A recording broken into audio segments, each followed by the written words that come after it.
Hello again, this is Great Work, a podcast and email helping people who do work we care about have better working lives and do more good, with me, Adam Sandel. My last podcast and email were about how to get through the winter for those who, like me, find it a struggle. With cold rain pouring down outside, I've just begun a writing sabbatical. My aim over these coming wintry months is to turn the first draft of the Great Work book into a second draft, something I wouldn't be mortified to show to editors and agents. It's begun well, with the mercy killing of an introduction I loved, but that needed to be about 20% of its original length. And now it is. There's blood and elegant verbiage all over the floor. When to leave because a job's bad, and when not to. There's a comic by internet cartoonist Zach Wienersmith that says, "One day you'll be dead, but you don't live only once. It takes about 7 years to master something. So, says this comic, if you live to be 88, that gives you 11 opportunities from the age of 11 to become great at something. Most people never let themselves die," writes Wienersmith. "You could do all sorts of things. These are your lifetimes," he says. "Use them." I keep coming back to that comic. I spent the early part of my career secretly embarrassed about my apparent inability to stay in one job for more than a few years.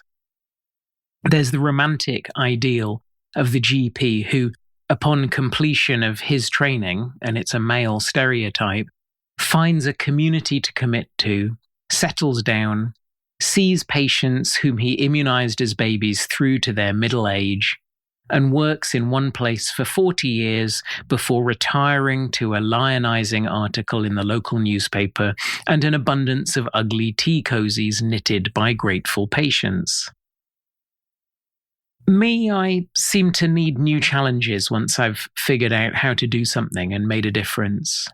I've been a GP more than anything else, but I've done that seriously in 7 communities across 2 continents. And at various times, I've also dabbled in being a barrister, a litigation lawyer. I did stick at that one for 10 years, a local government politician, an international development worker, an academic, and a hospital medical director. For a while, I had a sneaking suspicion that my habit of switching jobs every few years reflected a flaw in my personality. But the 11 Lives cartoon was part of my realization that while the ugly tea cozies model is right for some, it isn't for everyone. It's fine to craft your life from a series of adventures. For some, it's right.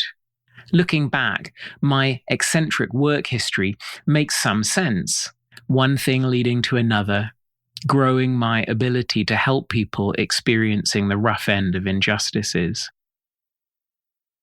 But looking back, I think there may have been, early on, a job switch that did reflect a flaw in my personality. And there's a lesson in this. There was another job I left early in my career, blaming the job. I didn't make that decision well. I wasn't great work about it. It was a tough gig, and the large organization for which I was working wasn't well run. I told myself that's why it wasn't the right job for me. But that wasn't true. I was struggling because I was early in my career and hadn't yet worked out how to look after myself while managing a high-risk, high-pressure workload, nor how to work in a dysfunctional organization, to some extent all are, nor how to look after relationships with colleagues who were often battling the same challenges themselves. Those are things I could have started to learn then, and my life would have been better if I had. So those struggles recurred until I figured out some of the Great Work principles. Had I then understood that often it's the reaction, not the stuff, I'm now listing a bunch of previous great work, articles, and podcasts. Or had I appreciated the importance of knowing thy working self? Or recognized my catcher in the rye syndrome? Or grasped quite how important are working relationships? Or even just read a bit more about sophisticated ways of getting through a tough week? I'd have been better at that job, happier too, and perhaps I'd have stayed there for longer. I guess I have learnt a lot since. And had I still decided to move on, I'd have made that decision more wisely. Either way, the next few years would have been better ones for me. You can move to a new job because you're excited about a new opportunity, or you can do it because there's something wrong with your current work. Ask yourself, if you're thinking of moving on, does the idea contain genuine sadness? If not, it's a clue you may be leaving because you're fed up with where you are. And if you are leaving because there's something wrong with the current job, there's a vital but easily avoided question to ask yourself. Is what's wrong with this job really something about me? This question is critical to happiness and success in your working life because when you move to another job, you're going to take yourself with you. And the risk is that you'll continue to find fault with each job and never settle into something fulfilling. There's no shame if your struggle with a job is partly to do with you. It almost always is. We all have our strengths and weaknesses. And if it is something to do with you, it doesn't always follow that you should stay in the job. I've just left a job I loved because it involved regularly working in the middle of the night. Now in my mid-50s, that was starting to kill me. And I realized belatedly that I'd reached the point at which I had to, and I mean really had to, stop working nights. I can stop, just not in that job.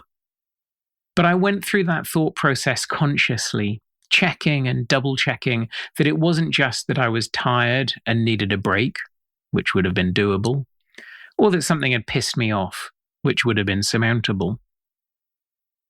There are, of course, other considerations. Do you realistically have the option of moving somewhere else? If you do, would somewhere else truly be better? What's the current labour market like doing what you do in places where you'd want to do it? Are you thinking about this because a once-in-a-lifetime opportunity has arisen somewhere else? How would the move you're contemplating affect any career goals you may have?